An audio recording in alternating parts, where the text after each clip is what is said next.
যে বাংলাদেশ ভারত একটা সংঘর্ষ হোক, হওয়ার পরে না বুঝবে যে হাউ মেনি পেডিতে হাউ মেনি রাইস। আমি আগে কখনোই যুদ্ধ চাইতাম না, আপনারা জানেন আমি যুদ্ধ বিরোধী, মানবতাবাদী মানুষ। এখন আমি এদের খাসিলতে বলতেছি আল্লাহ তুমি এদের এদের হৃদয়ের এদের হৃদয়ের যে কথা ভারতের সাথে বাংলাদেশ যুদ্ধ এটা হয়ে যাক, এদের শখটা মিটে যাক। আমরা তখন দেখতে চাই যে তারা তখন কি করে যুদ্ধে। কিন্তু এরা তো দূরের কথা, বাংলাদেশ সেনাবাহিনী তো যাবে না, এই বিজিবি তো পালায় চলে আসবে, একটা তো যুদ্ধ যাবে না। যাবে কারা? ওই যে মাদ্রাসার কথা এই তিন পোলারে পাঠাবে, পাইকারি ধরে পালে পালে মারা যাবে। আর ভারত যুদ্ধ করবে না, ভারতে যুদ্ধ করার দরকার আছে? ভারত শুধু ফুড সাইনটা কেটে দিবে। ভারত ফুড সাইন কেটে দিলে তো বাংলাদেশের মানুষ পালে পালে না খেয়ে মারা যাবে। ওই গাজার 18 লক্ষ মানুষই ভাত পায় না, আফগানিস্তানে ভাত পায় না, বাংলাদেশে 18 কোটি মুসলমানরা ভাত দিবে কে? বলে দিলাম আপনাকে, এই দেশে যদি যুদ্ধ হয় বাংলাদেশের জনগণ নিজের দেশে রোহিঙ্গাদের মতো তাঁবুতে থাকতে হবে আর খাইতে হবে ভারত থেকে আনে মোটা চাইলের ভাত। ওই শেষে কিন্তু ওই ভারতই ভরসা, দিন শেষে কিন্তু ওই ভারতই আল্লাহ ভরসা চলবে না। ওই দিন শেষে আমি সরি এ কথা বলার জন্য, দিন শেষে ওই ভারত মাতা ভরসা। ওই যা কয় না যে গরুর মুতের দেশ, মুত খাওয়া দেশ, ওই গরুর মুত খাওয়া দেশের চাল ছাড়া বাংলাদেশের মানুষের পেটে ভাত যাবে না। চাপা যতই মারুক, আমিও দোয়া করতেছি এখন যে যুদ্ধটা হোক, কিন্তু ভারত আগে যুদ্ধ করবে না। সমস্যা তো এই জায়গা, আমাদের বাপ দাদা 14 গোষ্ঠীর কপাল ভালো, ভারতের মতো একটা নিরীহ শক্তিশালী দেশ আছে, বার্মার মতো হইতো না, আর পাকিস্তানের মতো মাটোয়ারি, মানে কি আর বলবো, নিরীহ মানুষের সবাই ধমক দিতে পারে, দুই একটা চটকানা দিলে সাইজ হয়ে যাইতো। তবে ভারতের জনগণ কিন্তু সচেতন হয়ে গেছে। কিভাবে? ভারতের জনগণ শুভেন্দু অধিকারীকে বিজেপিকে পশ্চিমবঙ্গে নিয়ে আসছে, এমনি কিন্তু আনে নাই, ওইখানে আসার কথা ছিল না।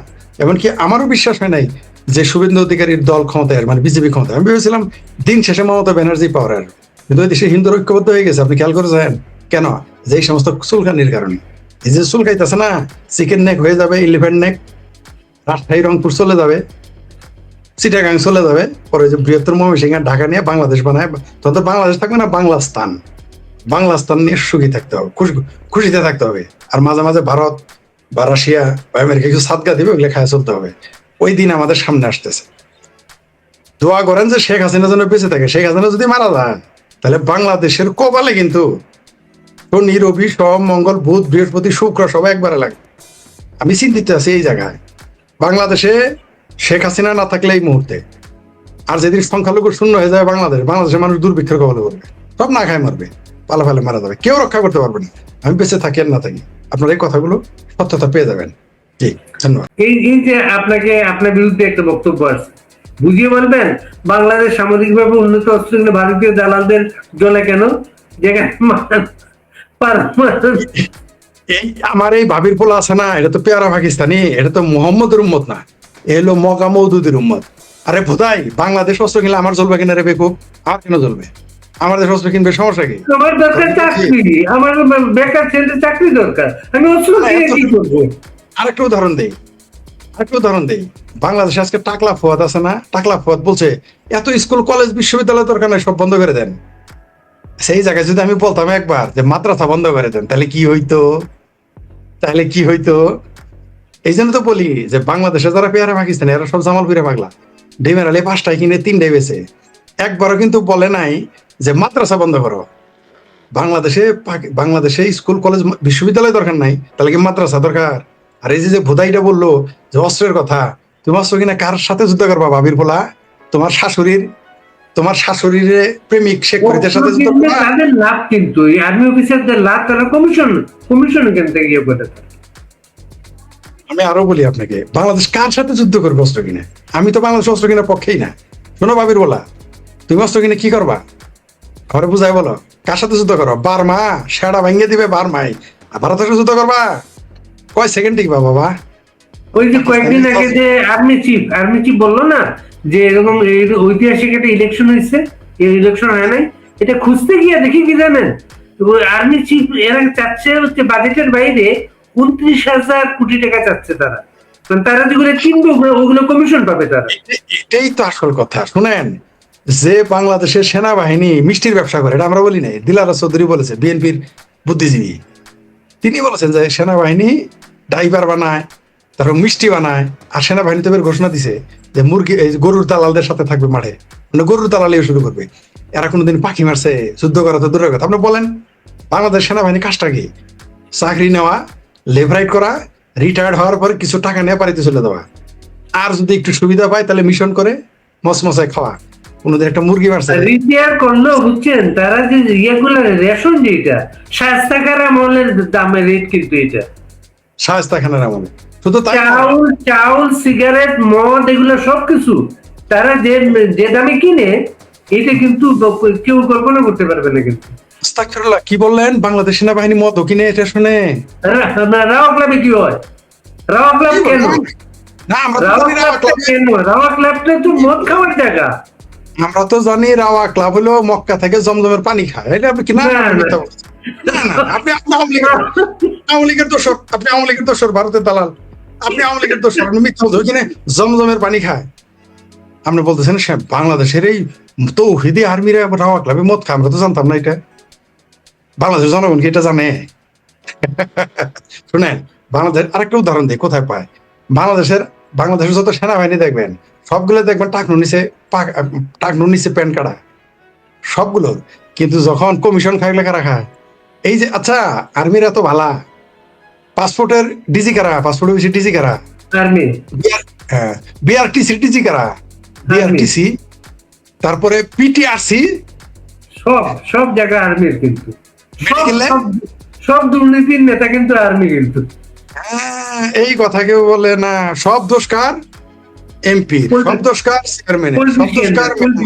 সব দোষ কার? মেয়রের। চেয়ারম্যান গমসুর, আমার নানা 1.5 বছর জেল কাটছিল গমসুরের অভিযোগে। ঠিক আছে, শুনেন, আপনাকে বলি, এরা সব গমসুর।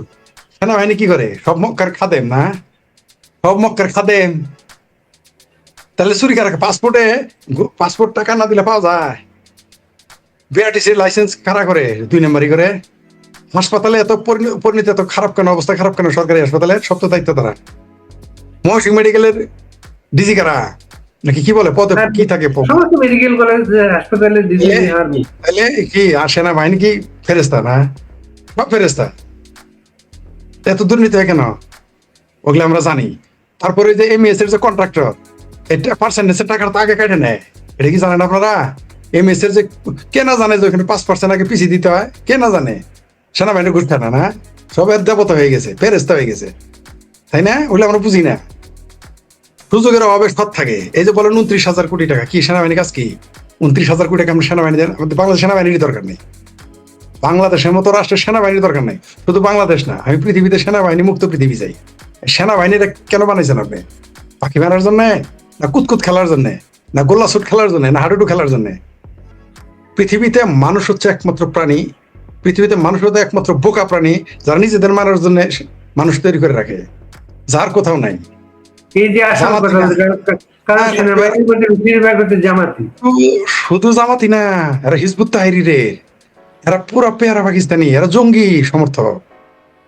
আমাকে বলেন যে ক্যান্টনমেন্টের আশেপাশে হিজবুত তাহরিরের সবচেয়ে বড় বড় পোস্টার কে লাগাইলো?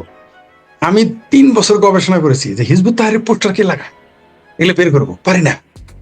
আজ পর্যন্ত কেউ হিজবুত তাহরিরের পোস্টার লাগাইতে নিষিদ্ধ দল। এই যে আপনাকে ওই লাইনের লোক আসছে, আরে বেকুব, পাকিস্তান কখনো এই দেশ দখল করতে পারবে না।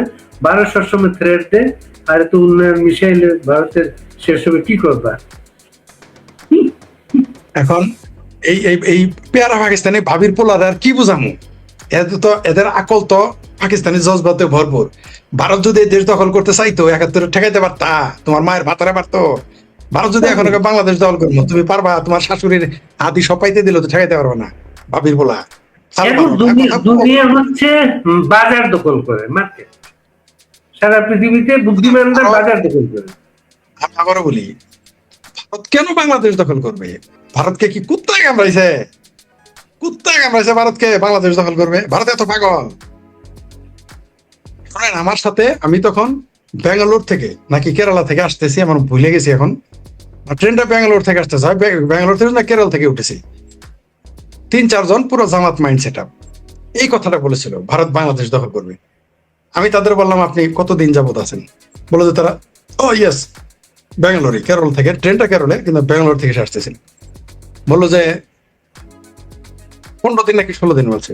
মানে আমি বললাম যে ভারত দখল করবে বাংলাদেশকে, কেন দখল করবে এটা বলেন, দখল করে নিবে মুসলমান দেশ, আমি ভারতের পাগলা কুত্তা কামড়াইছে সেই কথাটা আবার বলি।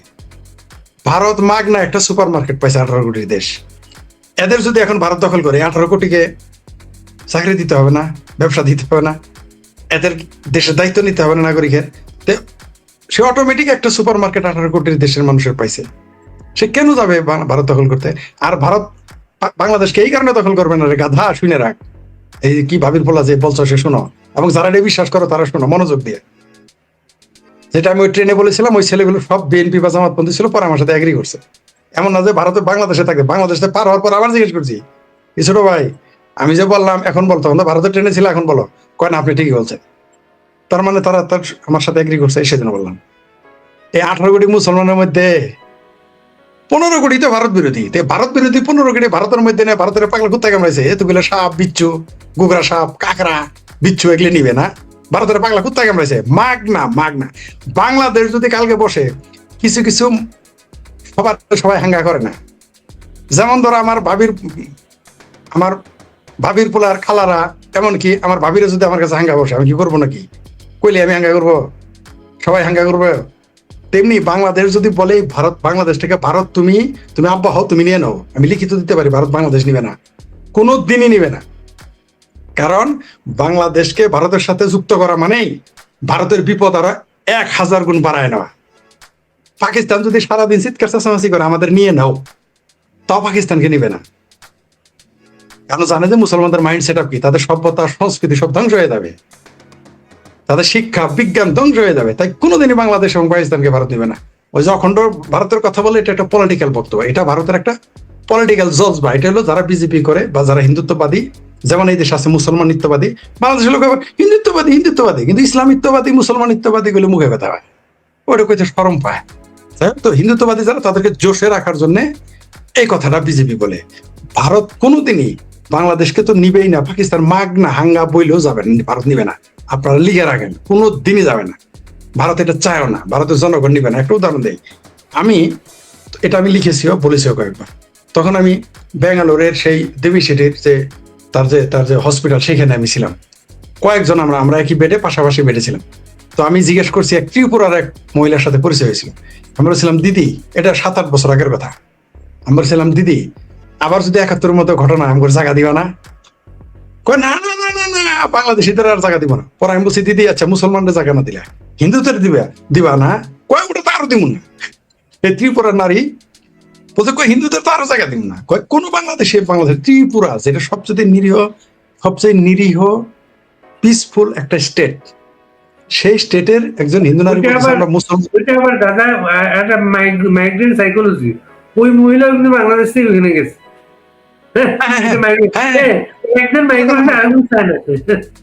মাইগ্রেশন করে গেছে, রাইট রাইট, ধন্যবাদ। মানে আমি বলছি যে দিদি, কয় না না না না না, কয়েকগুলো খুব ভেজাল এগুলি করবে। তাহলে যারা হিন্দুকে নিতে চায় না, বাংলাদেশে মুসলমান নিবে। এই যে বাংলাদেশে এত নির্যাতন হয় সংখ্যালঘু, নিয়ে গেছে এদের না নিয়ে যাবে? নিবে না, আমি জানি নিবে না। আমি তো চাই, অনেকে আমার সাথে দ্বিমত পোষণ করে, হিন্দু এবং মুসলমান, এমনকি আমার শুভাকাঙ্ক্ষীরা দ্বিমত পোষণ। আমি বলছি না, হিন্দুদের আপনারা মাইগ্রেট করেন, 71-এ যেমন 47-এ যেমন এক্সচেঞ্জ হয়েছে, এক্সচেঞ্জ করেন। কারণ এই হিন্দুরা আজব কালক থাকতে পারবে না। আমি হিন্দুদের বলছি, আপনারা বাংলাদেশে কিন্তু শেষে তো যাবেনই, যশোর তো ধরবেনই, এক কাপড়ে যেতে হবে 71-এর মতো, মান সম্মান হারিয়ে, সম্পদ হারিয়ে, জাস্ট এক কাপড়ে না খেয়ে, রাতের বেলা খালি জল খেয়ে আপনাদের রোড টু যশোর ধরতে হবে। তাই বলেছিলাম এখনই আপনারা এক্সচেঞ্জের চিন্তা করেন। আরেকটা চিন্তা আছে, ওটা টেকনিক্যালি বলা যাবে না, সেটা সমস্যা আছে। তো আপনাদের যেতে হবে, তাই মানসিক প্রস্তুতি নিয়ে থাকেন, নাহলে কিন্তু ধরা খাবেন। এটা আমি বারবার বলি, এই জন্য আমাকে অনেক হিন্দুরাও বকা দেয়, মুসলমানরা তো দেয়, এমনকি রাজনীতিবিদরা বলে তুমি এভাবে কথা বলো কেন, কয় এটা কি হিন্দুদের দেশ না? আমাদের হিন্দুদের দেশ তো বটাই, কিন্তু হিন্দুদের তো বাংলাদেশি মনে করে না এরা। কারণ বাংলাদেশে প্রকাশ্য পোস্ট দেয় যে একটা হিন্দু মানে সে ভারতের এজেন্ট, এটা বলে তারা। কিন্তু বাংলাদেশের যে প্রত্যেকটা মাদ্রাসার মৌলবীরা পাকিস্তানের এজেন্ট, এটা আবার আপনি বলতে পারবেন না।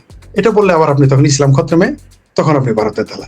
এটা বলে বাংলাদেশে কিন্তু এই মুহূর্তে বাংলাদেশ প্রেমিক একজনও নেই। যদি কেউ বাংলাদেশ প্রেমিক থাকে, তাহলে সেটা হিন্দুরাই, যত এদের গালি দেখ। হ্যাঁ জি, এই কথাটা আমি বলছি।